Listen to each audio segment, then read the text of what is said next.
जय माता रानी। शारदीय नवरात्रि के 8वें दिन की आप सभी को ढेर सारी मंगल कामनाएं। आज सप्तमी तिथि है।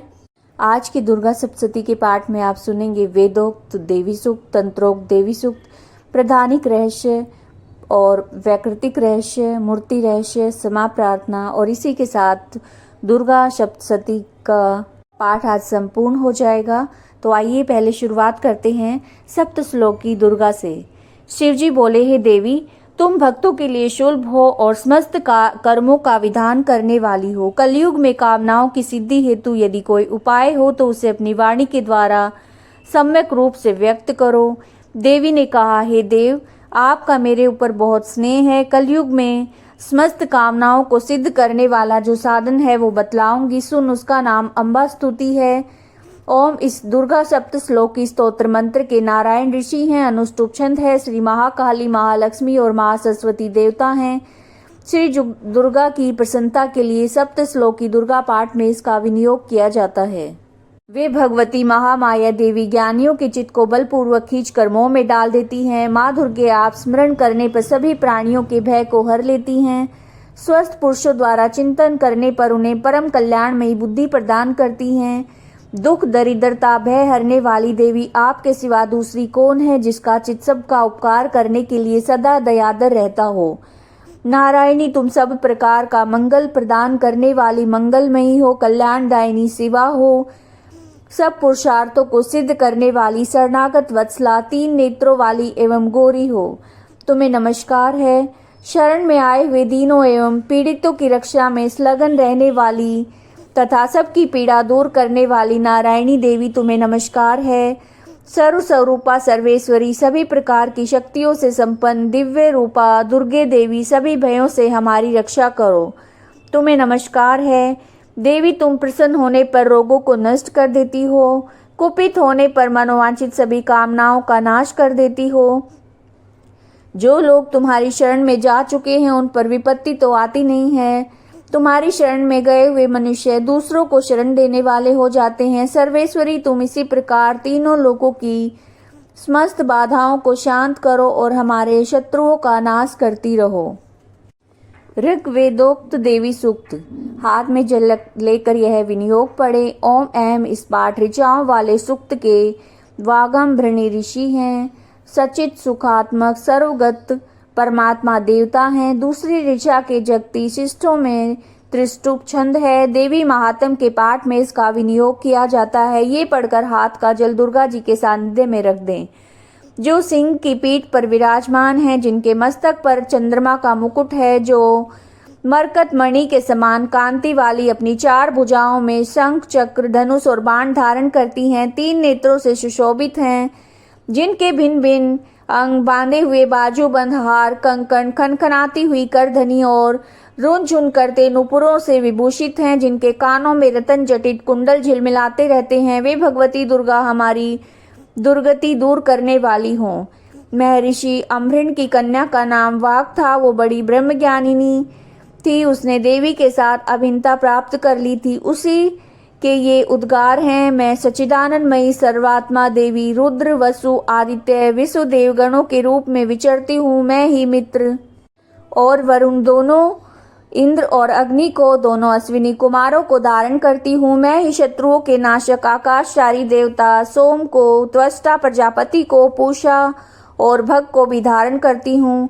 जो हविष्य से संपन्न हो, देवताओं को उत्तम हविष्य की प्राप्ति कराता हो, उन्हें सोम रस के द्वारा तृप्त करता है, उस यजमान के लिए मैं ही उत्तम यज्ञ का फल और धन प्रदान करती हूँ। मैं संपूर्ण जगत की अधीश्वरी, अपने उपासकों को धन की प्राप्ति कराने वाली, साक्षात्कार करने योग्य पर ब्रह्म को अपने से अभिन्न रूप में जानने वाली तथा पूजनीय देवताओं में प्रधान हूँ।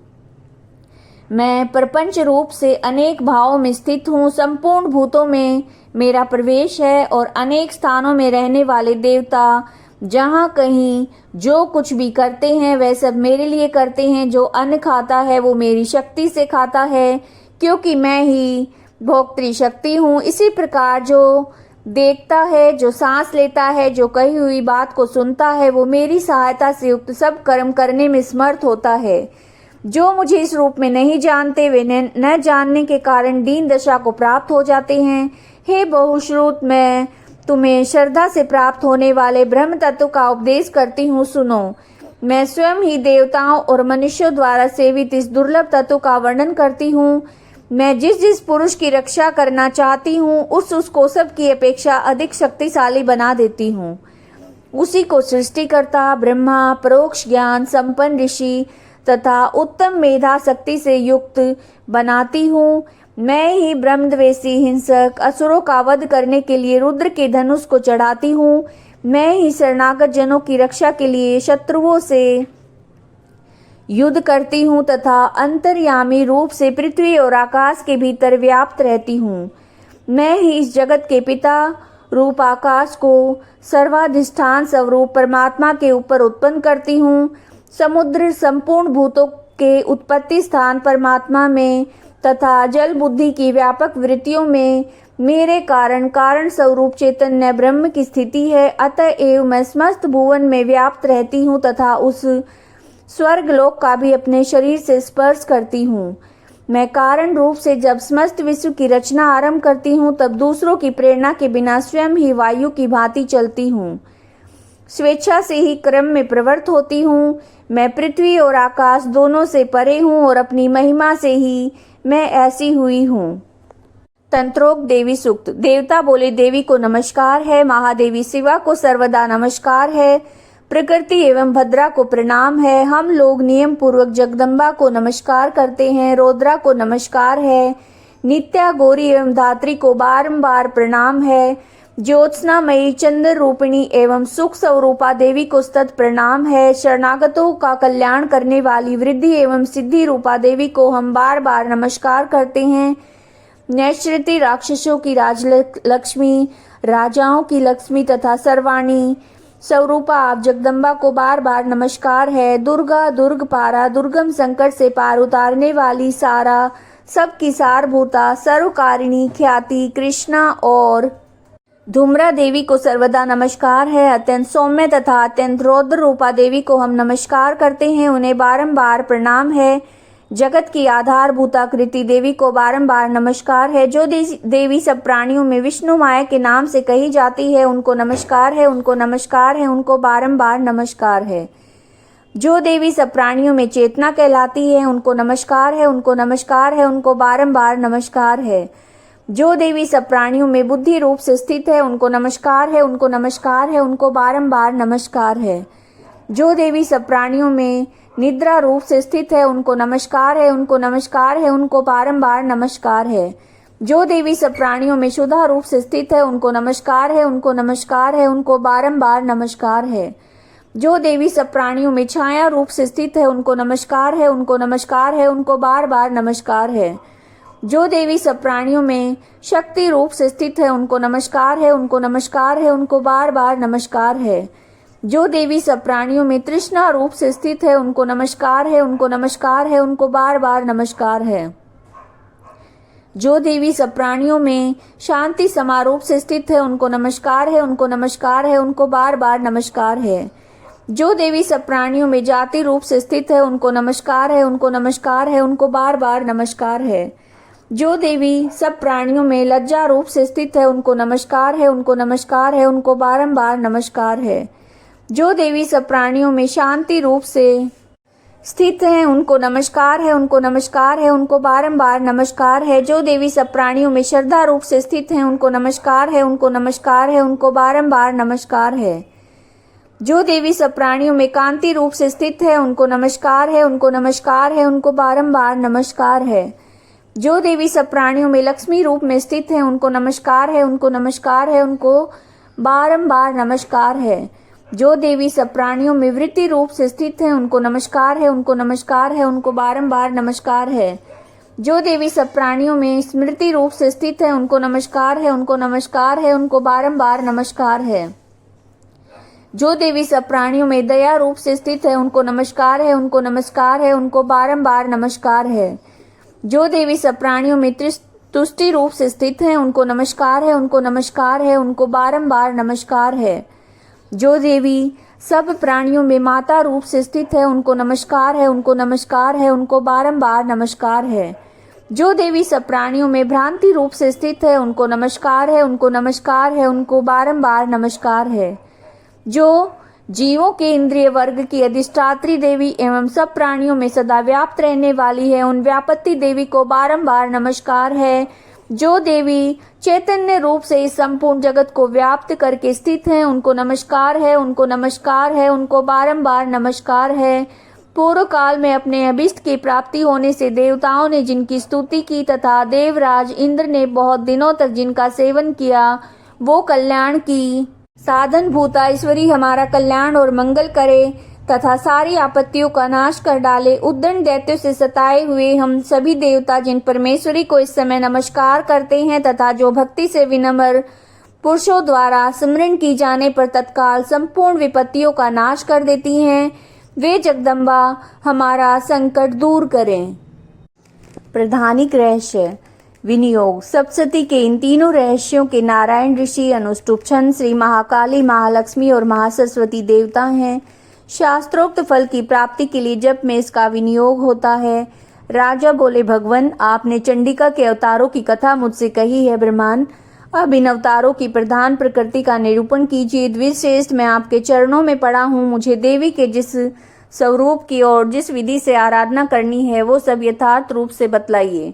ऋषि कहते हैं, राजन ये रहस्य परम गोपनीय है, इसे किसी से कहने योग्य नहीं बतलाया गया है, किंतु तुम मेरे भक्त हो इसलिए तुमसे ना कहने योग्य मेरे पास कुछ भी नहीं है। त्रिगुणमयी परमेश्वरी महालक्ष्मी ही सबका आदि कारण है, वे ही दृश्य और अदृश्य रूप से संपूर्ण विश्व को व्याप्त करके स्थित हैं। राजन मैं अपनी चार भुजाओं में मातुल हूँ, बिजोरे का फल, गदा, खेट एवं पान पात्र और मस्तक पर नाग, लिंग तथा योनि इन वस्तुओं को धारण करती हैं।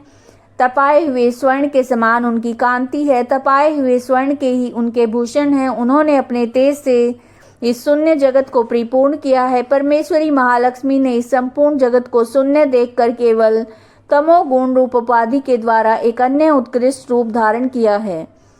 वह रूप एक नारी के रूप में प्रकट हुआ है, जिसके शरीर की कांति निखरे हुए काजल की भांति काले रंग की थी। उसका श्रेष्ठ मुख दाढ़ों से सुशोभित था, नेत्र बड़े बड़े और कमर पतली थी। उसकी चार भुजाएं ढाल, तलवार, प्याले और कटे हुए मस्तक से सुशोभित थी। वो वक्ष स्थल पर कबंध की तथा मस्तक पर मुंडों की माला धारण किए हुए थी।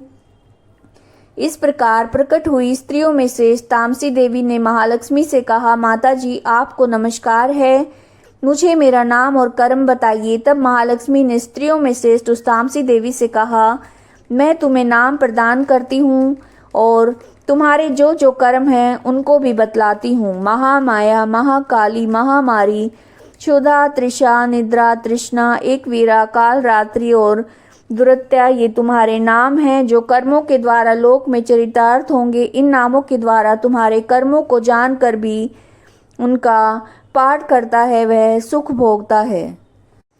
राजन महाकाली से यूं कहकर महालक्ष्मी ने अत्यंत शुद्ध सत्वगुण के द्वारा दूसरा रूप धारण किया, जो चंद्रमा के समान गौरवर्ण था। वह शेष नारी अपने हाथों में अक्षमाला, अंकुश, वीणा और पुस्तक धारण की हुई थी। महालक्ष्मी ने उसे भी नाम प्रदान किए, महाविद्या, महावाणी, भारती, वाक, सरस्वती, आर्या, ब्राह्मी, कामधेनु, वेद गर्भा और धीश्वरी, बुद्धि की स्वामिनी, ये तुम्हारे नाम होंगे। तदंतर महालक्ष्मी ने महाकाली और महासरस्वती से कहा, देवियों तुम दोनों अपने अपने गुणों के योग्य स्त्री पुरुष के जोड़े उत्पन्न करो। उन दोनों से यूं कहकर महालक्ष्मी ने स्वयं ही स्त्री पुरुष का एक जोड़ा उत्पन्न किया। वे दोनों हिरण्यगर्भ, निर्मल, सुंदर तथा कमल के आसन पर विराजमान थे। उनमें से एक स्त्री थी और दूसरा पुरुष। तत्पश्चात माता महालक्ष्मी ने पुरुष को ब्रह्मांड, विधे, विरिंज तथा धात इस प्रकार संबोधित किया। स्त्री को श्री, पद्या, कमला, लक्ष्मी इत्यादि नामों से पुकारा। इसके बाद महाकाली और महासरस्वती ने भी एक एक जोड़ा उत्पन्न किया। इसके भी रूप और नाम मैं तुम्हें बतलाता हूँ। महाकाली ने कंठ में नील चिन्ह से युक्त लाल भुजा, श्वेत शरीर और मस्तक पर चंद्रमा का मुकुट धारण करने वाले पुरुष को तथा गोरे रंग की स्त्री को जन्म दिया। वह पुरुष रुद्र, शंकर, स्थाणु, कपर्दी, त्रिलोचन के नाम से प्रसिद्ध हुआ। स्त्री के ये त्रिविद्या, कामधेनु, भाषा, अक्षरा और सुरा ये नाम हुए। राजन, महासरस्वती ने गोरे रंग की स्त्री और श्याम रंग के पुरुष को प्रकट किया। उन दोनों के नाम भी मैं तुम्हें बतलाता हूँ। उनमें पुरुष के नाम विष्णु, कृष्ण, ऋषिकेश, वासुदेव, जनार्दन हुए तथा स्त्री उमा, गौरी, सती, चंडी, सुंदरी, सुभगा और शिवा इन नामों से प्रसिद्ध हुई। इस प्रकार तीनों युवतियां तत्काल पुरुष रूप को प्राप्त हुई। इस बात को जानने वाले लोग ही समझ गए, दूसरे अज्ञानी जन इस रहस्य को नहीं जान सकते। राजन, महालक्ष्मी ने त्रिविद्या रूपा सरस्वती को ब्रह्मा के लिए पत्नी रूप में समर्पित किया, रुद्र को वरदायिनी गौरी और भगवान वासुदेव को लक्ष्मी दे दी। इस प्रकार सरस्वती के साथ संयुक्त होकर ब्रह्मा जी ने ब्रह्मांड को उत्पन्न किया और परंपराकर्मी भगवान रुद्र ने गौरी के साथ मिलकर उसका भेदन किया। राजन, उस ब्रह्मांड में प्रधान, महत्व आदि कार्य समूह, पंच महाभूतात्मक समस्त स्थावर जंगम रूप जगत की उत्पत्ति हुई। फिर लक्ष्मी के साथ भगवान विष्णु ने उस जगत का पालन पोषण किया और प्रलय काल में गौरी के साथ महेश्वर ने उस संपूर्ण जगत का संहार किया। महाराज, महालक्ष्मी ही सर्वसत्मयी तथा सब सत्वों की अधीश्वरी हैं। वे निराकार और साकार रूप में रहकर नाना प्रकार के नाम धारण करती हैं। सगुणवाचक, सत्य, ज्ञान, चित, महामाया आदि नामांतरों से इन महालक्ष्मी का निरूपण करना चाहिए। केवल एक नाम महालक्ष्मी मात्र से अथवा अन्य प्रत्यक्ष आदि प्रमाण से उनका वर्णन नहीं हो सकता।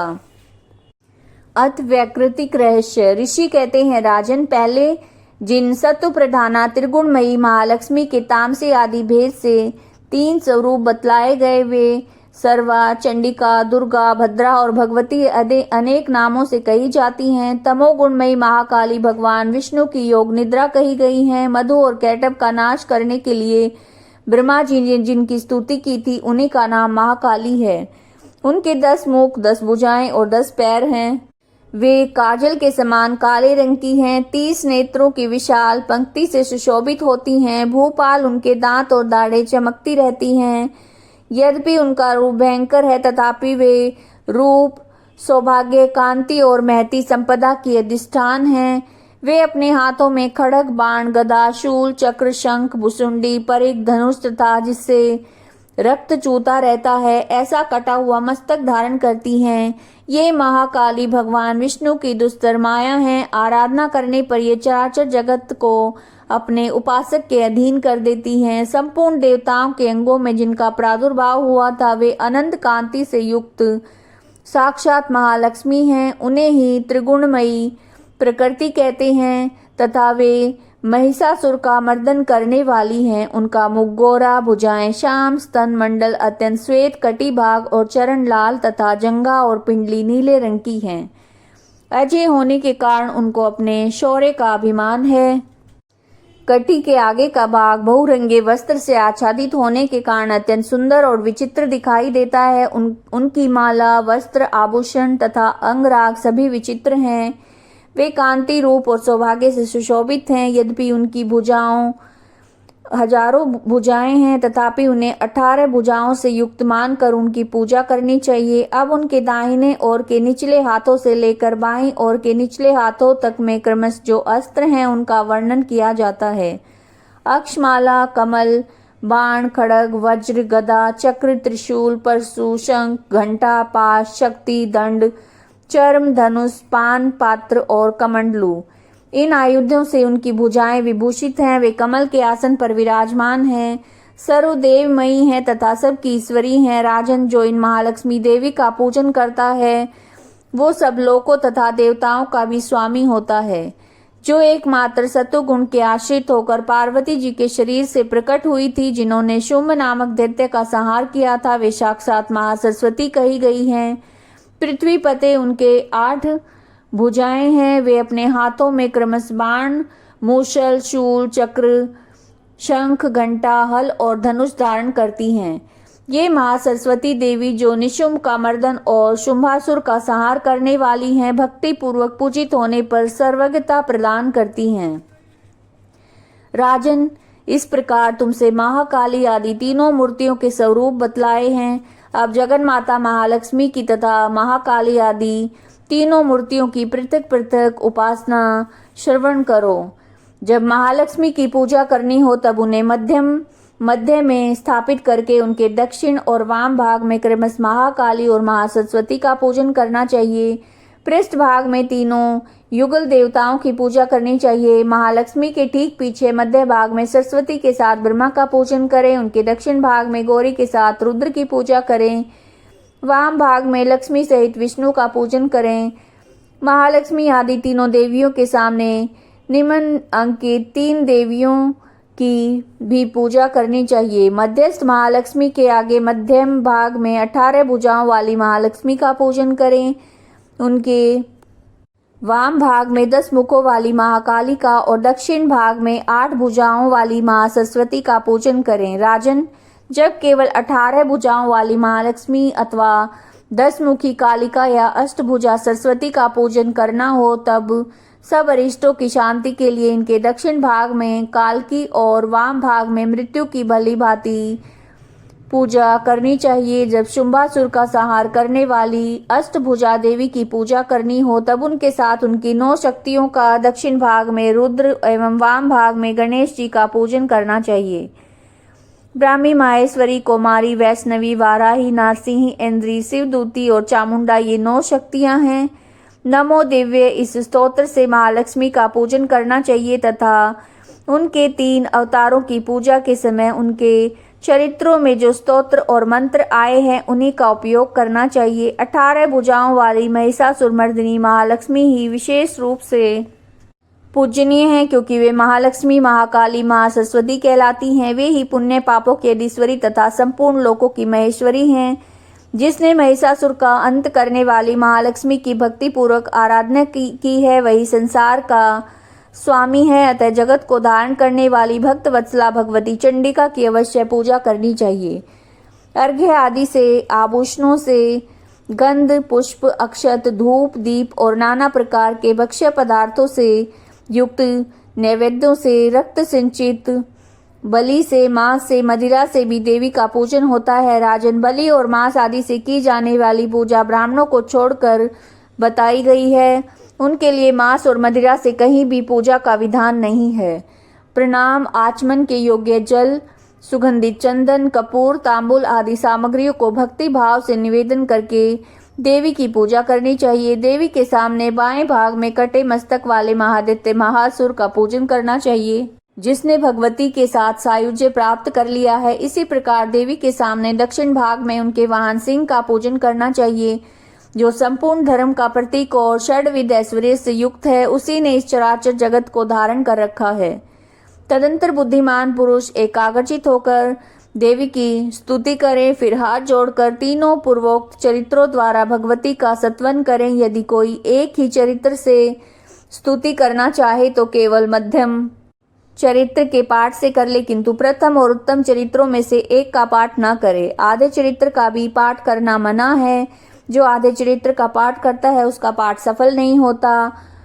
पाठ समाप्ति के बाद साधक प्रदक्षिणा और नमस्कार करके आलस्य छोड़कर जगदम्बा के उद्देश्य से मस्तक पर हाथ जोड़े और उनसे बार बार त्रुटियों और अपराधों के लिए क्षमा प्रार्थना करे। सप्तशती का प्रत्येक श्लोक मंत्र रूप है जिसमें तिल और घृत मिली हुई खीर की आहुति दे अथवा सप्तशती में जो स्तोत्र आए हैं उन्हीं के मंत्रों से चंडिका के लिए पवित्र हविष्य का हवन करे। होम के पश्चात एकाग्रचित होकर महालक्ष्मी देवी के नाम और मंत्रों का उच्चारण करते हुए पुनः उनकी पूजा करे।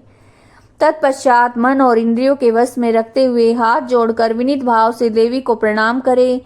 अंतकरण में स्थापित करके उन सर्वेश्वरी चंडिका देवी का देर तक चिंतन करे। चिंतन करते हुए उन्हीं में तन्मय हो जाए। इस प्रकार जो मनुष्य प्रतिदिन भक्ति पूर्वक परमेश्वरी का पूजन करता है वो मनोवांछित भोगों को भोग कर अंत में देवी का सायुज्य प्राप्त कर लेता है। जो भक्त वत्सला चंडिका प्रतिदिन पूजन नहीं करता भगवती परमेश्वरी उसके पुण्यों को जलाकर भस्म कर देती हैं। इसलिए राजन, तुम सर्वलोक महेश्वरी चंडिका का शास्त्रोक्त विधि से पूजन करो, उससे तुम्हें सुख मिलेगा। मूर्ति रहस्य। ऋषि कहते हैं, राजन, नंदा नाम की देवी जो नंद से उत्पन्न होने वाली हैं, उनकी यदि भक्ति पूर्वक स्तुति और पूजा की जाए तो वे तीनों लोकों को उपासक के अधीन कर देती हैं। उनके श्रीअंगों की कांति कनक के समान उत्तम है। वे सुनहरे रंग के सुंदर वस्त्र धारण करती हैं। उनकी आभा स्वर्ण के तुल्य है। वे स्वर्ण के उत्तम आयुध धारण करती हैं। उनकी चार भुजाएं कमल, अंकुश, पास और शंख से सुशोभित हैं। वे इंदिरा, कमला, लक्ष्मी, श्री और रुक्मा अम्बु भुजासना स्वर्ण में कमल के आसन पर विराजमान हैं आदि नामों से पुकारी जाती हैं। निष्पाप नरेश, पहले मैं रक्त दंतिका का नाम से जिन देवी का परिचय दिया है, अब उनके स्वरूप का वर्णन करूंगा, सुनो। वह सब प्रकार के भयों को दूर करने वाली हैं। वे लाल रंग के वस्त्र धारण करती हैं। उनके शरीर का रंग भी लाल है। अंगों के समस्त आभूषण भी लाल रंग के हैं। उनके अस्त्र शस्त्र, नेत्र, सिर के बाल, तीखे नख और दांत सभी रक्त वर्ण के हैं। इसलिए वे रक्त दंतिका कहलाती हैं और अत्यंत भयानक दिखाई देती हैं। जैसे स्त्री पति के प्रति अनुराग रखती है, उसी प्रकार देवी अपने भक्त पर माता की भांति स्नेह रखते हुए उसकी सेवा करती हैं। देवी रक्त दंतिका का आकार वसुधा की भांति विशाल है। उनके दोनों स्तन सुमेरु पर्वत के समान हैं। वे लंबे चौड़े और अत्यंत स्थूल एवं बहुत ही मनोहर हैं। कठोर होते हुए भी अत्यंत कमनीय और पूर्ण आनंद के समुद्र हैं। संपूर्ण कामनाओं की पूर्ति करने वाले ये दोनों स्तन देवी अपने भक्तों को पिलाती हैं। वे अपनी चार भुजाओं में खड़ग, पान पात्र, मूसल और हल धारण करती हैं। ये ही रक्त चामुंडा और योगेश्वरी देवी कहलाती हैं। इनके द्वारा संपूर्ण चराचर जगत व्याप्त है। जो इन रक्त दंतिका देवी का भक्ति पूर्वक पूजन करता है, वो चराचर जगत में व्याप्त होता है। वह यथेष्ट भोगों को भोग कर अंत में देवी के साथ सायुज्य प्राप्त कर लेता है। जो प्रतिदिन रक्त दंतिका का देवी के शरीर का ये सत्वन करता है, उसकी ये वे देवी प्रेम पूर्वक संरक्षण रूप से सेवा करती हैं। ठीक उसी प्रकार जैसे पतिव्रता नारी अपने प्रियतम पति की परिचर्या करती है। शाकंभरी देवी के शरीर की कांति नीले रंग की है। उनके नेत्र नील कमल के समान है। नाभि नीची है और त्रिवली से विभूषित उदर सूक्ष्म है। उनके दोनों स्तन अत्यंत कठोर और सब ओर से बराबर ऊंचे, गोल, स्थूल और परस्पर सटे हुए हैं। वे परमेश्वरी कमल में निवास करने वाली हैं। हाथों में बाणों से भरी हुई मुष्टि, कमल, शाख समूह और प्रकाशमान धनुष धारण करती हैं। वे शाख समूह अनंत मनोवांछित रसों से युक्त तथा क्षुधा, तृषा और मृत्यु के भय को नष्ट करने वाला तथा फूल, पल्लव, मूल आदि एवं फलों से संपन्न है। वे शाकंभरी, शताक्षी तथा दुर्गा कही गई हैं। वे शोक से रहित, दुष्टों का दमन करने वाली और पाप और विपत्ति को शांत करने वाली हैं। उमा, गौरी, सती, चंडी, कालिका और पार्वती भी वे ही हैं। जो मनुष्य शाकंभरी देवी की स्तुति, ध्यान, जप और पूजा वंदन करता है, वो शीघ्र ही अन्न, पान और अमृत रूप अक्षय फल का भागी होता है। भीमा देवी का वर्ण भी नील है। उनकी दाढ़ें और दांत चमकते रहते हैं। उनके नेत्र बड़े बड़े हैं। वे स्वरूप स्त्री का है और स्तन गोल गोल और स्थूल हैं। वे अपने हाथों में चंद्रहास नामक खड़ग, डमरू, मस्तक, पान पात्र धारण करती हैं। वे ही एक वीरा, काल रात्रि तथा कामदा कहलाती हैं। इन नामों से प्रशंसित होती हैं। भ्रामरी देवी की कांति विचित्र है। वे अपने तेज मंडल के कारण दुर्दुष दिखाई देती है। उनका अंगराग भी अनेक रंग का है। वे विचित्र आभूषणों से विभूषित हैं और चित्र, भ्रमरपाणी और महामारी आदि नामों से उनकी महिमा का गान किया जाता है। राजन, इस प्रकार जगन माता चंडिका देवी की मूर्तियां बतलाई गई हैं, जो कीर्तन करने पर कामधेनु के समान संपूर्ण कामनाओं को पूर्ण करती हैं। परम गोपनीय रहस्य है, इसे तुम्हें किसी को नहीं बतलाना चाहिए। दिव्य मूर्तियों का ये आख्यान मनोवांछित फल देने वाला है, इसलिए पूर्ण प्रयत्न करके तुम निरंतर देवी के जप में लगे रहो। सप्तशती के मंत्रों के पाठ मात्र से मनुष्य 7 जन्मों में उपार्जित ब्रह्म हत्या सदृश घोर पातकों और समस्त कलमशों से मुक्त हो जाता है। इसलिए मैंने पूर्ण प्रयत्न करके देवी के गोपनीय से भी अत्यंत गोपनीय ध्यान का वर्णन किया है, जो सभी प्रकार के मनोवांछित फलों को देने वाला है। उनके प्रसाद से तुम सर्वमान्य हो जाओगे। देवी सर्व रूपमयी है तथा संपूर्ण जगत देवी में है। अतः मैं उन विश्व रूपा परमेश्वरी का परमेश्वरी को नमस्कार करती हूँ। क्षमा प्रार्थना। परमेश्वरी, मेरे द्वारा रात दिन सहस्त्रों अपराध होते रहते हैं। ये मेरा दास है, यूं समझकर मेरे उन अपराधों को कृपा पूर्वक क्षमा करो। परमेश्वरी, मैं आह्वान नहीं जानती, विसर्जन करना नहीं जानती, पूजा करने का ढंग नहीं जानती, क्षमा करो। देवी सुरेश्वरी, मैंने जो मंत्रहीन, क्रियाहीन, भक्तिहीन पूजन किया है वो सब आपकी कृपा से पूर्ण हो। सैकड़ों अपराध करके भी जो तुम्हारी शरण में जा जगदम्बा कहकर पुकारता है, उसे वही गति प्राप्त होती है जो ब्रह्मादि देवताओं के लिए भी शुल्भ नहीं है। जगदम्बिके, मैं अपराधी हूँ किंतु तुम्हारी शरण में आई हूँ। इस समय दया की पात्र हूँ, तुम जैसा चाहो वैसा करो। देवी परमेश्वरी, अज्ञान से, भूल से या बुद्धि भ्रांत होने के कारण मैंने जो न्यूनता या अधिकता कर दी है वो सब क्षमा करो और प्रसन्न हो। सच्चिदानंद स्वरूपा परमेश्वरी, जगन माता कामेश्वरी, तुम प्रेम पूर्वक मेरी ये पूजा स्वीकार करो और मुझ पर प्रसन्न रहो। देवी सुरेश्वरी, तुम गोपनीय से भी गोपनीय वस्तु की रक्षा करने वाली हो। मेरे निवेदन किए हुए इस जप को ग्रहण करो, तुम्हारी कृपा से मुझे सिद्धि प्राप्त हो। सिद्ध कुंजिका स्तोत्र। शिवजी बोले, देवी सुनो, मैं उत्तम कुंजिका स्तोत्र का उपदेश करूंगा, जिस मंत्र के प्रभाव से देवी का जप सफल होता है। कवच, अर्गला, कीलक, रहस्य, सुक्त, ध्यान, न्यास, यहाँ तक कि अर्चन भी आवश्यक नहीं है। केवल कुंजिका के पाठ से दुर्गा पाठ का फल प्राप्त हो जाता है। ये कुंजिका अत्यंत गुप्त और देवों के लिए भी दुर्लभ है। हे पार्वती, इसे सब योनि की भांति प्रयत्न पूर्वक गुप्त रखना चाहिए। ये उत्तम कुंजिका स्तोत्र केवल पाठ के द्वारा मारण, मोहन, वशीकरण, स्तंभन और उच्चाटन आदि उद्देश्यों को सिद्ध करता है। मंत्र: ओम ऐं ह्रीं क्लीं चामुंडाय विच्चे। ओम ग्लौं हूं क्लीं जूं स ज्वाल्य ज्वाल्य ज्वल ज्वल प्रज्वल प्रज्वल। ऐं ह्रीं क्लीं चामुंडाय विच्चे। ज्वल हम शम लम शम फट स्वाहा। मंत्र में आए बीजों का अर्थ जानना न संभव है, न आवश्यक है, न वांछनीय है, केवल जप पर्याप्त है। हे रुद्र स्वरूपिणी, तुम्हें नमस्कार है। हे मधु, दैत्य को मारने वाली, तुम्हें नमस्कार है। कैटव विनाशनी को नमस्कार। महिषासुर को मारने वाली देवी, तुम्हें नमस्कार है। शुंभ का हनन करने वाली, निशुंभ को मारने वाली, तुम्हें नमस्कार है। हे महादेवी, मेरे जप को जागृत और सिद्ध करो। एंकार के रूप में सृष्टि स्वरूपिणी, ह्रीम के रूप में सृष्टि पालन करने वाली, क्लीं के रूप में काम रूपिणी तथा निखिल ब्रह्मांड की बीज रूपिणी देवी, तुम्हें नमस्कार है। चामुंडा के रूप में चंड विनाशनी और एकार के रूप में तुम वर देने वाली हो। विच्चे रूप में तुम नित्य अभय देती हो। इस प्रकार ऐं ह्रीं क्लीं चामुंडाय विच्चे, तुम इस मंत्र का स्वरूप हो। धाम धीम धूम के रूप में दुर्जटी शिव की तुम पत्नी हो। वाम वीम वोम के रूप में तुम वाणी की अधीश्वरी हो। क्राम क्रीम क्रूम के रूप में कालिका देवी। शाम चीम शूम के रूप में मेरा कल्याण करो। हुम हुम हुंकार स्वरूपिणी। जम जम जम जम्बनादिनी। भ्राम भ्रीम भ्रूम के रूप में हे कल्याणकारिणी भैरवी भवानी, तुम्हें बार बार प्रणाम। अम कम चम टम तम पम यम शम वीम दूम ऐं वीम हम शम दिजाग्रम दिजाग्रम। इन सब को तोड़ो और दीप्त करो, करो स्वाहा। पाम पीम पूम के रूप में तुम पार्वती पूर्णा हो। खाम कीम खूम के रूप में तुम खेचरी अथवा खेचरी मुद्रा हो। साम सीम सोम स्वरूपिणी सप्तसती देवी के मंत्र को मेरे लिए सिद्ध करो। ये कुंजिका स्तोत्र मंत्र को जगाने के लिए है, इसे भक्तिहीन पुरुष को नहीं देना चाहिए। हे पार्वती, इसे गुप्त रखो।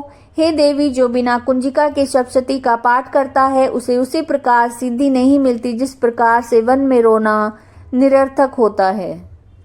तो इसी के साथ आज श्री दुर्गा सप्तसती का पाठ संपूर्ण हुआ। अगर वीडियो आपको अच्छी लगी है तो वीडियो को लाइक कीजिए, शेयर कीजिए, कमेंट कीजिए और चैनल को सब्सक्राइब कीजिए। जय माता रानी।